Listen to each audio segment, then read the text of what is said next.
From examining feet to cure spiritual and physical ailments, to not eating or drinking for over 2 decades, and even running their own amusement parks. These are some of the world's weirdest cults. A cult is defined as an often religious or spiritual group that shows extreme devotion to a leader or a belief system, uses manipulation and control, and exploits its members typically financially or emotionally. Yeah, that sounds like fun, doesn't it? Yeah, you've heard of the evil ones like Heaven's Gate, who were, may I say, absolutely dripped out.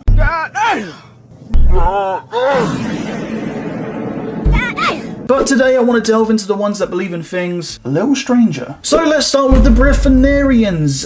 Breathinarians. Don't know if I said that right, as usual. Breathinarism is classed as a spiritual movement. You're going to hear that a lot, by the way. Gaining its attention around the 70s and the 80s. Now, the group's belief was that humans can purely live off just sunlight or spiritual energy, without any form of food or drink, which is known as prana, the Hindu concept of life energy. So basically what they're saying is you can photosynthesize, like a plant.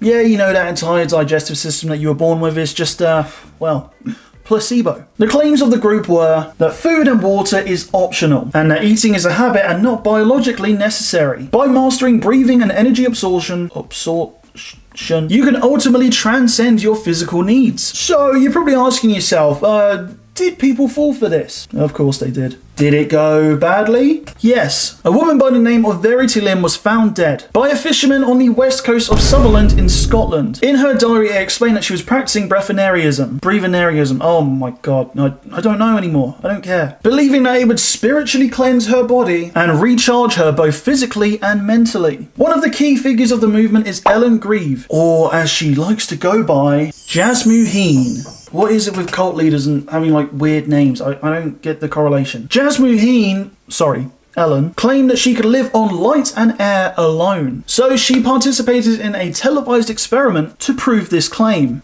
How do you think it went? After 4 days without food or water, she showed signs of severe dehydration and organ stress. You're joking, right? What do you mean she couldn't live off purely sunshine and nothing else? It's a crazy concept, right? So yes, the experiment was stopped prematurely. You thought that one was dumb. Oh, but we're barely scratching the surface. Now let's have a look at the Church of the Subgenius. Created in the late 70s by Ivan Strong and Philo Drummond, it was deemed as a satirical religion, developed around the idea of what they like to call slack. I hear you ask, what is slack? Slack is essentially being able to do whatever you want. It stands for freedom and happiness, and not being stressed out by being forced to do things that you don't enjoy. This sounds like something I could get along with. There are multiple interpretations, but in order to achieve slack, you must. The first one, which is one that I could really get behind, stop working. Buy the church's products. By the way, they do not shy away from the fact that they are purely for profit. Just have a look at their webpage. Go against law and order, further the goals of the church by harnessing the power of fear, and finally eliminate anyone who did not descend from Yetis. No, not this Yeti, this Yeti. So yeah, that's right, they actually believe that all of their followers are descendants of Yetis. Does your dad look like this? Well, I've got an organisation for you. Non-believers are referred to as pinks or normals. And like all great cults, they predicted the end of the world. In 1979, they distributed pamphlet number 1 of the Subgenius in Texas. The text warned of an oncoming doom, and that in 1998, aliens from the planet X would wipe out the Earth. Very original. Only sparing those who paid the church. Very subtle. When 1998 came around and that didn't happen, they changed the date to 8991. And yes, like most good cults, they do have one famous follower that I could find anyway. Actor Paul Rubens, or as you may know him as Pee Wee Herman, who, as you know, is a great guy, apparently. Their mascot goes by the name of J.R. Bob Dobbs. Very easy on the tongue, that one. Who was a salesman from the 1950s. The image of him apparently originates from the Yellow Pages, and at one point they were said to have around 40,000 followers. Does that one sound tempting to you? Now, shying away from satirical and reverting back to those who take themselves seriously, let's have a look at the Aetherius Society.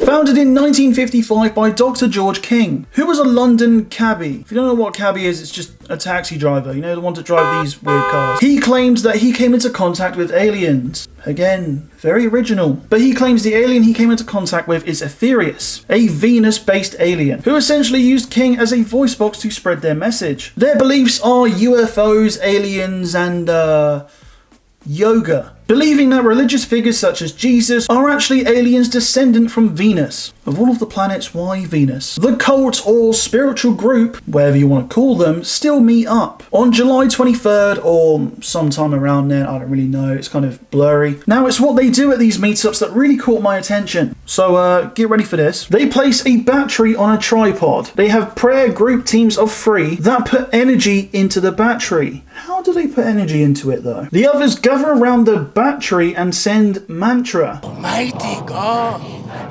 who is the creator of all things. So you know, like the big boob lady from the Simpsons movie? Yeah, like that. And then this battery apparently releases all of this positive energy out into the world. So at least they're doing something good for the world, I guess. Unlike most cults who just kind of want to kill each other, I guess. Pretty weird, right? Well, at least they don't do anything to their followers' feet. Unlike our next cult. I'm going to struggle saying this regardless. Just bear with me real quick. The Hononana Sangpogyo cult. Do the FUD and the dramatic text now. Just founded in the 1980s by Hogan... They believed, now some of the stranger ones of you out there are probably going to like this. Now they believed that their leader could cure physical and spiritual ailments by examining the soles of the followers' feet. Or in other words, a foot reading. I know someone who would very much enjoy this cult. Now the practices of the cult involve followers being told that they were at risk of falling ill unless they received spiritual healing. You know what that means. Being pressured into purchasing seminars or rituals that were sometimes costing tens of thousands of dollars. The cult somehow peaked at around 30,000 followers. Where do they find these people? But like all good cults, it has its downfall. Its leader was arrested in 2000 and sentenced to 12 years in prison. Any guesses why? No, it's not what you were thinking. It was actually for fraud and misappropriation of funds. Always the ones you least suspect. Now, cults are known to have cool compounds and uniforms, you know, stuff like that. But what about their own amusement park? Well, obviously this one does, or I wouldn't have brought it up. Let's take a look at the House of David. Founded in 1903 by husband and wife Benjamin and Mary Purnell. The Jewish/Christian Society, shall we call them that?